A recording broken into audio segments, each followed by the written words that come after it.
नमस्कार, आप सभी को बात करते हैं उत्तर प्रदेश, यूपी और देश दुनिया की सबसे बड़ी महत्वपूर्ण इंपॉर्टेंट खबरें। और आज की इस वीडियो में जानेंगे सारी महत्वपूर्ण खबरें, क्योंकि वीडियो छोटा लेकिन खबरें बड़ी बड़ी आपके लिए लाया हूँ। चलिए शुरू करते हैं आज की इस कमाल की वीडियो को आपने लाइक नहीं किया तो लाइक जरूर से कर दीजिए। जी हाँ, बात कर लेते हैं सबसे पहले बड़ी इंपॉर्टेंट महत्वपूर्ण खबर की तरफ। जी हाँ, यूपी फ्लड के बारे में। गंगा का जल स्तर तेजी से बढ़ा, कई इलाकों में जलमग्न, घरों में घुसा पानी, बाढ़ के हालात। आपको बता दें, प्रयागराज में यमुना का जल स्तर एक बार फिर से तेजी से बढ़ रहा है।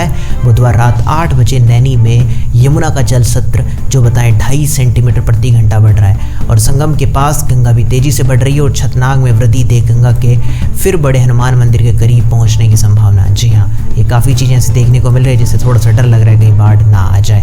चलिए इसी के बाद जान लेते हैं अगली बड़ी महत्वपूर्ण खबर। जी आपको बता दें, पहले हर त्योहार पर दंगे होते थे। सीएम योगी बोले, यूपी की पहचान अराजकता थी, अब विकास का है मॉडल। आपको बता दें, मुख्यमंत्री योगी आदित्यनाथ ने गुरुवार को कहा कि 2017 के बाद से उत्तर प्रदेश की पहचान अराजकता से बदलकर विकास के मॉडल की हो गई है। पहले हर त्योहार पर दंगे होते थे, लेकिन अभी नहीं होते हैं। जी हाँ, चलिए इसी के बाद बढ़ते हैं अगली बड़ी खबर की तरफ। जी हाँ, भीषण बारिश का रिकॉर्ड बनाने के बाद निकली धूप। मौसम विभाग ने बताया अब कब होगी झमाझम बारिश। आपको बता दें, भादों के बादलों ने बताया है कि सावन से दूबर यानी कि दुबले कमजोर नहीं है। जी हाँ, मंगलवार रात से बुधवार भोर तक वाराणसी में इस मानसून सीजन में अब तक सर्वाधिक बारिश हुई है। 73.4 मिमी की बारिश। बनारस में ये एक दिन में सर्वाधिक बारिश का रिकॉर्ड है। जी हाँ, सावन में हुई नहीं, लेकिन अभी बारिश इतनी ज़्यादा हो रही है। चलिए इसी के बाद जान लेते हैं अगली बड़ी महत्वपूर्ण खबर। अयोध्या में राम की पेड़ी पर नजर आएगा जुहू चौपाटी जैसा नज़ारा, क्या है योगी सरकार की तैयारी। आपको बता दें, राम की पेड़ी पर जल्द ही मुंबई के जुहू चौपाटी जैसा नज़ारा दिखाई देने वाला है। जी हाँ, इसकी कार्य योजना पर कार्य हो रहा है। योगी सरकार की तैयारी यह है कि काशी की तरह अयोध्या में भी तीर्थ यात्रियों के साथ ही पर्यटकों की भी आवाजाही बढ़े। इसीलिए इन चीज़ों को किया जा रहा है, जो वाकई में बहुत ही अच्छा कदम उठाया जा रहा है सरकार की तरफ से। चलिए इसी के बाद जान लेते हैं अगली बड़ी महत्वपूर्ण खबर। रिटायर कर्मचारी के खिलाफ नहीं हो सकती है विभागीय जांच। हाई कोर्ट का आदेश, 27 लाख की वसूली भी रद्द। आपको बता दें, इलाहाबाद हाईकोर्ट में एक आदेश कहा गया कि कर्मचारी सेवानिवृत्त होने के बाद कर्मचारी नहीं रह जाता है, इसलिए रिटायर होने के बाद उसके खिलाफ नियमानुसार विभागीय जांच नहीं की जा सकती। जी हाँ, ये नियम है, पोस्ट करके पढ़ना चाहो तो एक बार पढ़ सकते हो उसे और डिटेल में। चलिए इसी के बाद जान लेते हैं अगली बड़ी महत्वपूर्ण खबर। योगी सरकार का महत्वपूर्ण कदम, यूपी में इन लोगों को 10 की जगह मिलेंगे 15,000 रुपये। आपको बता दें, सीएम योगी के निर्देश पर दिव्यांगजन को कृत्रिम अंग एवं सहायक उपकरण के लिए वित्तीय अनुदान की राशि को 10,000 से बढ़ाकर 15,000 रुपये कर दिया है। और ये रुपए दिव्यांगों को विभाग द्वारा उपकरण खरीदने के लिए दिए जाने वाले हैं, जो कि सरकार की तरफ से एक अच्छी पहल है, जो कि काफ़ी मदद कर सकती है। चलिए इसी के बाद जान लें अगली बड़ी खबर। अयोध्या में फिर दरिंदगी, युवती की हत्या करके केमिकल से गलाने की कोशिश, बॉडी में भरा था कपड़ा, सिर गायब। आपको बता दें, अयोध्या में नाबालिग दलित किशोरी से फिर से यही मामला देखने को मिला, जिसमें 4 साल की मासूम के साथ ऐसा हुआ और एक युवती की दरिंदगी का मामला सामने देखने को मिला। इस युवती का शव गोसाईगंज रेलवे स्टेशन परिसर में पुराने खंडर में तब्दील डाक बंगले में गुरुवार को मिला। जी हाँ, उसके बाद जानकारी मिलते पूरी की पूरी तफ्तीश स्टार्ट कर दी गई है और आने वाले समय में उसको व्यक्ति को भी पकड़ लिया जाएगा। लेकिन लोग किस प्रकार से कर रहे हैं, ये वाकई में बहुत ही गलत और एक बहुत ही निंदनीय बात है। चलिए इसी के बाद चलते हैं अगली बड़ी खबर की तरफ। जी हाँ, पटरी पर काम कर रहे थे मजदूर, इमरजेंसी ब्रेक लगाकर रोकी गई मालगाड़ी, उन्नाव में टला हादसा। आपको बता दें, यूपी में एक बार फिर से रेल हादसा होते होते टल गया। उन्नाव जिले के बागरमऊ नगर के रेलवे स्टेशन के पास जिस ट्रैक पर मजदूर गिट्टी रिप्लेसमेंट का काम कर रहे थे, उसी ट्रैक पर तेज रफ्तार से मालगाड़ी में पहुंच गई, लेकिन कोई जान माल की हानि नहीं हुई। बहुत अच्छे से देखरेख से बचा लिया गया। चलिए इसी के बाद जान लें अगली बड़ी खबर। क्या है जूता मारो आंदोलन, अगले हफ्ते महाराष्ट्र में क्यों चढ़ने जा रहा है सियासी पारा। आपको बता दें, महायुति को इस बात का एहसास ही नहीं है कि लोगों के बीच गुस्सा है, इसलिए पहले मुख्यमंत्री एकनाथ शिंदे और फिर अब उप मुख्यमंत्री अजीत पवार ने माफ़ी मांगकर इस मामले को रफा दफा करना चाहा, लेकिन ये विवाद धीरे धीरे गहराता जा रहा है। सीएम शिंदे ने डैमेज कंट्रोल करने के लिए एक कमेटी बनाने का ऐलान किया है। जी हाँ, चलिए इसी के बाद जान लें अगली बड़ी महत्वपूर्ण खबर। जी हाँ, अगली खबर निकल कर आ रही है यूपीआई सर्कल को लेकर। जी हाँ, एक अकाउंट से अगर घर के 5 लोग करते हैं ऑनलाइन पेमेंट, तो आरबीआई ने शुरू कर दी एक नई सुविधा। आपको बता दें यूपीआई के जरिए पेमेंट करने वालों की संख्या दिनों दिन बढ़ती जा रही है और इसलिए एनपीसीआई एक नया फीचर लाया है, यूपीआई सर्कल। जी हाँ, इसका ऐलान आरबीआई की तरफ से कर दिया गया। हाल ही के दिनों में इससे यूज़र बिना बैंक अकाउंट के पेमेंट कर सकते हैं। इसमें दिन भर के 5,000 रुपये तक खर्च कर सकते हैं, जो वाकई में बहुत अच्छी चीज़ है। अगर आपके पास बैंक अकाउंट नहीं है लेकिन आपके पास में यूपीआई का जो ऑप्शन है ये है, तो आप टेंशन मुक्त हो जाइए। बैंक अकाउंट नहीं होने पर भी आप यूपीआई के जरिए पेमेंट कर सकेंगे। और इस फीचर को आप अगर यूज़ करना चाहते हैं तो हाल ही में आरबीआई ने इसे लॉन्च कर दिया है। क्या है इसका पूरा यूज़, इस प्रकार पोज करके अगर पढ़ना चाहो तो एक बार पढ़ लो कैसे काम करेगा। इसमें 2 टाइप के यूज़र्स होंगे, प्राइमरी और सेकेंडरी। प्राइमरी यूज़र के पास खुद का अकाउंट होता है जिसमें वो सेकेंडरी यूजर्स को जोड़ देगा, साथ ही कुछ लिमिट लगा सकता है। इसमें सेकेंडरी यूजर्स को फुल पेमेंट का एक्सेस दिया जा सकता है, वहीं सेकेंडरी यूजर्स को कुछ सीमित पेमेंट का ऑप्शन सुविधा भी दी जा सकती है। यानी सेकेंडरी यूजर्स पर पेमेंट करने के लिए लिमिट लगाई जा सकती है कि इतनी लिमिट तक ही वो पैसा कर पाएगा।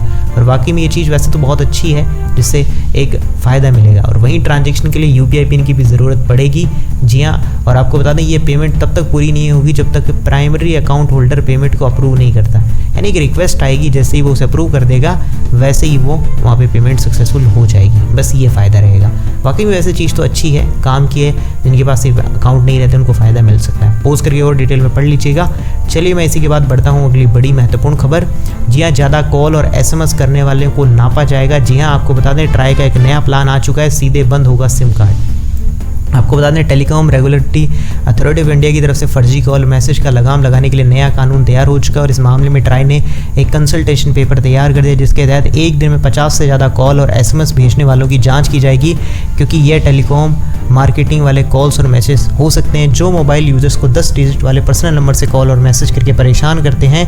इससे फर्जी कॉल और मैसेज करने वाले सिम कार्ड को ब्लॉक करने में भी मदद मिलेगी। जी हाँ, कॉल और मैसेज के लिए अलग से टैरिफ प्लान जी हाँ ट्राई ने किया है ऐसे सिम कार्ड की पहचान। ऐसा कोई होगा तो अब देखो आपको उस सिम को पहली बात तो ब्लॉक ही कर दिया जाएगा।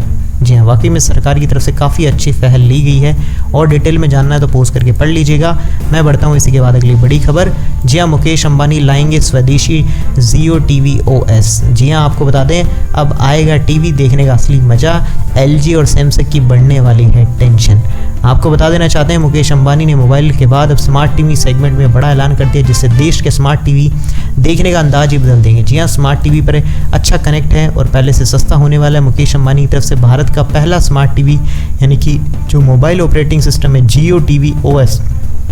जी हाँ, साथ ही साथ जियो सेट टॉप बॉक्स का ऐलान किया गया है। इसमें सैमसंग और एलजी जैसे टीवी ऑपरेटिंग सिस्टम और ऑनर ब्रांड की टेंशन बढ़ सकती है। जी हाँ, जियो टीवी ओएस का होगा, यानी कि उनका पूरा का पूरा ऑपरेटिंग सिस्टम उनका है, सोचिए, जो कि पूरा का पूरा। और सबसे बड़ी बात, अगर उनका खुद का ऑपरेटिंग सिस्टम रहेगा तो जियो टीवी के जितने भी फीचर्स हैं वो सब कुछ उनमें फ़ायदा मिल सकेगा। जी हाँ, स्मार्ट टीवी यूजर्स को मिलेगा काफ़ी बड़ा फ़ायदा। और आने वाले टाइम में कब होगा लॉन्च, इसकी लॉन्चिंग जल्दी आपको बता दी जाएगी, लेकिन बताया जाए दिवाली तक इसकी लॉन्चिंग हो सकती है। जी हाँ, तो काफ़ी शानदार होने वाला है। चलिए इसी के बाद जान लेते हैं अगली बड़ी महत्वपूर्ण खबर। गोल्ड सिल्वर की प्राइसेस को लेके विदेशी बाजारों में फिर बढ़ेगी सोने की गिरावट। जी हाँ, भारत में 10 ग्राम के लिए चुकाने होंगे इतने रुपए। आपको बता देना चाहते हैं अमेरिकन में डॉलर प्रति जो सोने की कीमत है उसमें काफ़ी तेज़ गिरावट आई है। जी हाँ, आपको अगर बता दें कितनी गिरावट देखने को मिली है। अभी सोने के भाव में बताएं तो 2505.03 डॉलर प्रति औंस पर आ गया, जबकि सत्र के में शुरू में इसमें 1.1% की गिरावट हुई थी। अमेरिकी सोना वायदा 0.6 गिरकर अब 2537.80 डॉलर पर बंद हुआ है। जी हाँ, बाकी और डिटेल में अगर जानना हो तो यहाँ पे पोस्ट करके पढ़ लीजिए। तब तक के लिए मैं बढ़ता हूँ अगली बड़ी महत्वपूर्ण खबर की तरफ। जी हाँ, ज़रूरी सूचना, जरा सी लापरवाही और राशन कार्ड से कट जाएगा आपका नाम। 3 महीने तक नहीं मिलेगा आपको राशन। आपको बता दें ई-केवाईसी नए कराने पर राशन कार्ड से नाम कट सकता है और पहले 3 महीने के लिए खाद्यान्न वितरण भी निलंबित हो जाएगा। जी हाँ, केंद्र सरकार फर्जी राशन कार्ड वो जो भी चीज़ें हैं इन यूनिटों को निरस्त करने के लिए लाभार्थी की ई-केवाईसी करा रही है। और इस अभियान के बावजूद हज़ारों लोग अभी भी ई-केवाईसी नहीं करवा रहे। ऐसे में उनका अगर राशन कार्ड से नाम कटा तो 3 महीने तक आपको खाद्यान्न नहीं मिलेगा, सोच लीजिएगा। चलिए इसी के बाद जान लेते हैं अगली बड़ी महत्वपूर्ण खबर। जी हाँ, अरिहंत के बाद अब नौसेना के पास आईएनएस अरिघात 750 किलोमीटर तक मार करने वाली न्यूक्लियर मिसाइलों से भी लैस। जी हाँ, आपको बता दें अरिहंत श्रेणी की दूसरी परमाणु पनडुब्बी आईएनएस अरिघात गुरुवार को विशाखापट्टनम में नौसेना के बेड़े में शामिल किया गया और इस पनडुब्बी के शामिल होने से नौसेना की मारक क्षमता कई गुना बढ़ गई, जो वाकई में हमारे भारत देश के लिए बहुत गर्व की बात है। तो ये थी उत्तर प्रदेश, यूपी और देश दुनिया की सबसे बड़ी इंपॉर्टेंट महत्वपूर्ण खबरें। कैसी लगी आपको सारी की सारी खबरें मुझे एक बार कमेंट्स में बताइएगा। वीडियो अच्छा लगा तो वीडियो लाइक कर दीजिएगा, चैनल को सब्सक्राइब नहीं करगा तो सब्सक्राइब करके घंटी के निशान को दबाना मत भूलिएगा। मैं मिलूंगा ऐसी अच्छी और वीडियो के साथ, तब तक के लिए जय श्री राम, जय हिंद, वंदे मातरम।